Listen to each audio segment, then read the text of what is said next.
예, 솔몽입니다. 예전에 한번 대충 해드린 적이 있었는데, 외국인이 대한민국 주식을 얼마만큼 가지고 있냐, 이거를 단기간 뉴스로 여러분이 판단하지 마시고, 긴 그림상에서 어느 정도인가 봤을 때, 지금 현 시점을 제가 짚어드리겠습니다. 코스피에 대한 것이고요. 코스피의 경우 현재 외국인이 사상 최대에서 많이 빠진 건 아니다. 그 정도로 말씀드리겠는데, 우선 사상 최대는 언제 왔었냐? 연도별로 따진다면은 사상 최대는 2017년도에 왔습니다. 요 뉴스 잠깐 보실까요?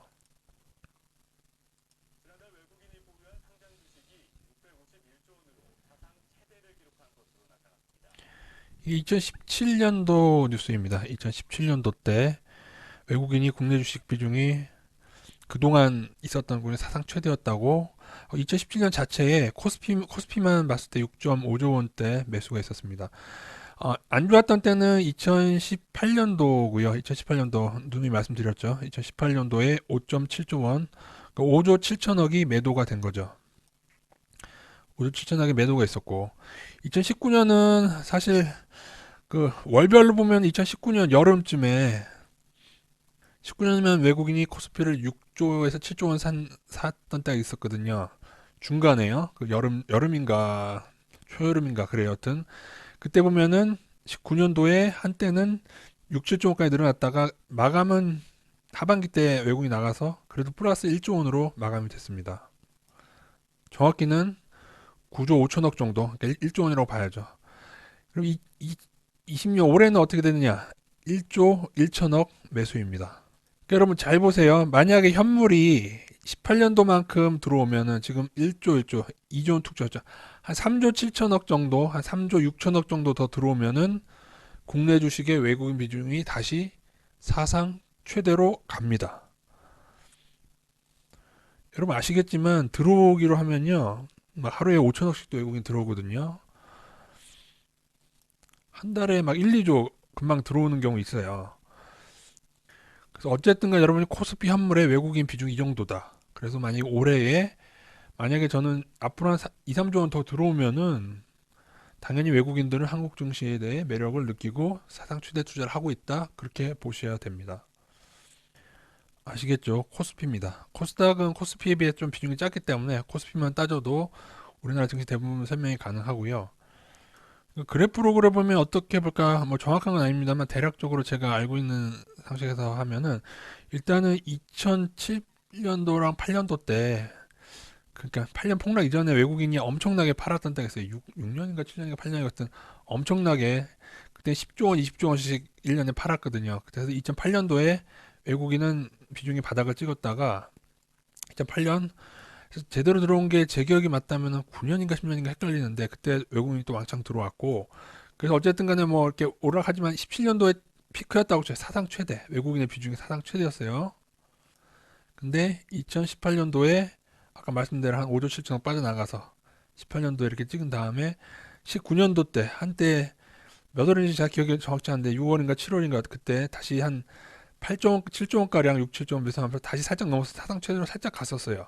그 다음에 하반기 때 쭉 떨어져서 다시 내려와서 2017년도보다 낮은 레벨인데 19년도에 1조 원 조금 올랐고 그죠?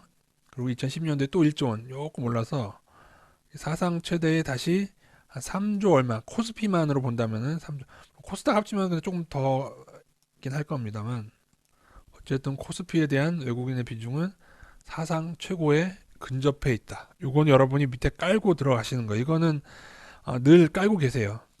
여러분들 이거를 이러한 전체적인 규모를 여러분이 확고하게 가지고 있지 않으면은 맨날 뉴스에서 말하는 여론몰이에 당합니다. 제가 말씀드리지만 늘 여론은 돈 많은 기관이나 외국인들이 돈을 받고 기사를 써주기 때문에 한쪽으로 이렇게 소몰이 당하듯이 몰리게 됩니다. 그리고 의문이 하나 있긴 하죠. 근데 왜 주가는 아직도 2천선인가? 답은 정해져 있지만 기관들이 문제예요, 기관들. 단 여러분이 오해하지 마실 것은 이 모든 것이 다 공매도 때문이라고 생각하시는 분 계신데 그 얘기가 틀린 이유가 뭐냐면 여러분 어, 외국인의 매수는요. 저 많이 들어온 외국인들의 매수는 일단은 삼성전자나 그런 우량주 위주로 매수가 엄청 들어와 있는 거고요. 공매도가 많은 거는 다른 종목들이에요. 다른 종목은 부실한 종목들이에요. 부실한 종목들. 물론 희한하게 일부 외국인 비중이 꽤 되는데 공매도가 큰 종목이 있는데 그 경우에는 외국인들이 초창기 때 어떤 시비나 콜옵션 등으로 초창기 때 들어온 작전 세력성 외국인들이 있어요. 근데 그거를 여러분이 구분해야 되는데 검은 머리 외국인도 있고 있는데 그래서 여러분이 어떤 기업을 선택할 때 반드시 실체가 있는 기업을 선택하는 게 좋습니다.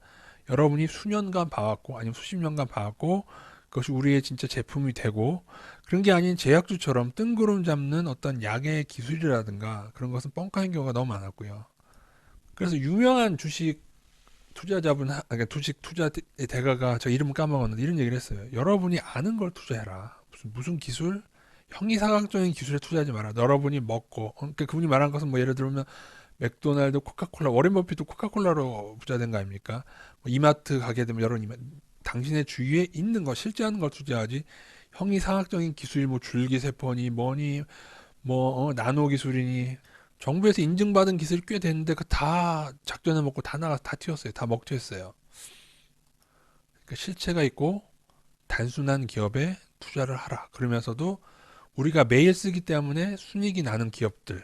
오히려 대박은 거기 있지. 대박은 형이상학적인 뭐 아주 복잡한 기술이 있는 게 아니다. 그런 얘기를 합니다. 제가 볼 때 기관들이 이상하게 순이익이 좋은 기업들 건 팔아버리고 이상해요. 다 외국인한테 그런 거 넘기고 아주 이상한 것들만 또 받아내고 있어. 제가 볼 때는요. 그리고 기관이 너무 많이 제가 볼 때는 이상해지고 있다. 기관이 제가 볼 때는 일부 증권사는 증권사 자체가 작전에 가담하는 증권사도 있을 것 같아요. 제가 볼 때는. 그리고 거래소가 약간은 지금 사기성이 되는 게 무차입 공매도가요. 여러분 외국계 공매도 하나 있었고 몇 년 전에 삼성증권 무차익 공매도 있었죠. 거래소가 그러니까 증권사들과 거래소 증권사들의 문제겠죠. 증권사들 증권에서 하는 거기서 허수의 매매를 넣는 애들이 일종의 어떤 개별 주식 선물 플레이 같은 거는 조금 하고 있다고 저는 보고 있거든요. 이 얘기는 복잡하니까 나중에 드리도록 하고요.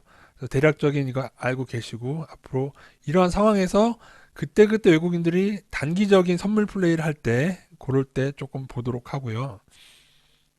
그러나 선물 하방이 아무리 크더라도 현 비중이 외국인 사상처에 근접해 있다면 얼마든지 선물은 그때그때 변환이 될 수가 있는 거거든요. 그래서 감안해서 투자하시면 좋습니다. 그러면 요런 그 의문을 가지신 분들을 가끔 있긴 해요. 어떤 얘기냐면은 중국에서 투자 많이 하지 않았냐. 그러니까 한국 주식이 중국에 투자가 늘어난 건 사실이죠.